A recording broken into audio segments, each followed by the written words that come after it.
విశాఖపట్నంలో పిడుగుపాటు petrol filter ట్యాంకుపై పిడుగు పడినట్లుగా తెలుస్తోంది. ఈస్ట్ ఇండియా కంపెనీలో భారీ మంటలు చెలరేగాయి. మంటలు ఇప్పుడు అదుపులోకి వచ్చినట్లుగా తెలుస్తోంది. ప్రజలందరూ కూడా ఒక్కసారిగా ఊపిరి పీల్చుకున్నారు.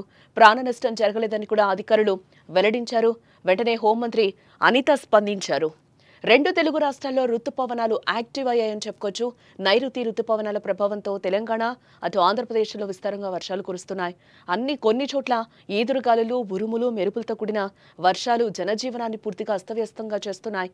దీంతో కొన్ని చోట్ల పిడుగులు పడి పెను ప్రమాదాలు జరుగుతున్నాయి. అటువంటి ఘటనే విశాఖపట్నంలో కూడా జరిగిందని చెప్పుకోవచ్చు.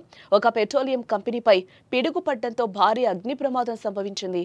ఈ ప్రమాదం స్థానికంగా తీవ్ర భయాందోళనకు గురి చేసిందని చెప్పుకోవచ్చు. విశాఖపట్నం నగరం ఈ మధ్య కాలంలో వరుసగా భారీ వర్షాలను చూస్తోంది. నగరం అంతా కూడా వర్షానికి తడిసి ముద్దవుతోంది.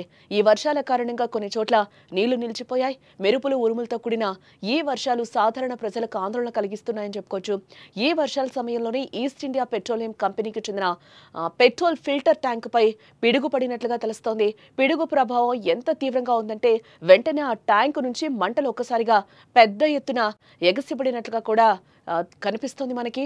ఈ అగ్ని ప్రమాద ఘటన క్షణాల్లోనే ఆ ప్రాంతంలో కలకలం సృష్టించిందని చెప్పుకోవచ్చు. కంపెనీ సిబ్బంది వెంటనే ఫైర్ డిపార్ట్మెంట్కి అయితే సమాచారం అందించారు. సమాచారం అందిన వెంటనే అగ్నిమాపక సిబ్బంది హుటాహుటిన సంఘటనా స్థలానికి చేరుకున్నారు.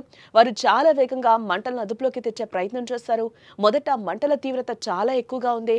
దీంతో మంటలు ఆర్పడం సిబ్బందికి ఒక సవాల్గా మారిందని చెప్పుకోవచ్చు. అయినప్పటికీ కూడా వారు శాయశక్తులా ప్రయత్నించి మంటలను అదుపులోకి తీసుకురావడం అయితే జరిగింది.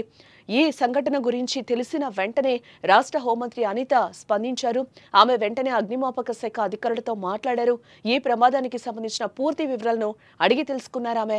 మంటలు అదుపులోకి వచ్చాయని అధికారులు హోంమంత్రికి తెలియజేయడం జరిగింది. ప్రమాదం జరిగిన తర్వాత ప్రజల్లో ఎలాంటి భయాందోళనలు ఉండవద్దని కూడా ఆమె కోరారు. అలాగే ప్రస్తుతం ఉన్నతాధికారుల పర్యవేక్షణ కొనసాగుతుందని కూడా ఆమె స్పష్టం చేశారు. ఈ ఘటన వల్ల ఎలాంటి ప్రాణ నష్టం జరగలేదని కూడా అధికారులు ధృవీకరించారు. ఇది అందరికీ ఊరటనిచ్చే విషయంగా కూడా ఇక్కడ మనం చెప్పుకోవచ్చు.